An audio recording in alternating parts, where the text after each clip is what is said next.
Hi అండి, welcome to వైభవరం videos. ఈరోజు నేను రుచికరమైన మ్యాంగో జ్యూస్ సమ్మర్లోని కూల్గా తీసుకుంటే చాలా మంచిది.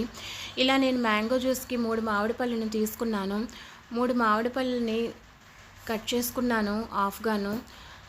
కట్ చేసుకున్న వాటిని ఒక బౌల్లోకి స్పూన్ తోటి గుజ్జుని మొత్తం తీసుకొని మిక్సీ జార్లో వేసుకోవాలి. ఇప్పుడు ఫ్రిడ్జ్లోని ఐస్ ముక్కల్ని వేసుకోవాలి పెట్టుకొని.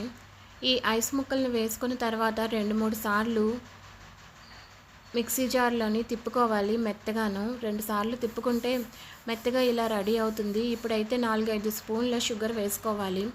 షుగర్ ఎక్కువ కావాలంటే ఎక్కువ వేసుకోవచ్చు, తక్కువ కావాలనుకున్న వాళ్ళు తగ్గించి వేసుకోవచ్చు. షుగర్ అయితే వేసుకోవాలి. తర్వాత కొద్దిగా వాటర్ వేసుకొని ఇలా జ్యూస్ని రెడీ చేసుకోవాలి. దీనిపైన ఐస్ క్యూబ్స్ వేసుకోవాలి ఒక జార్లోని గ్లాస్. అంతే అండి, ఎంతో రుచికరమైన మ్యాంగో జ్యూస్ రెడీ అయ్యింది.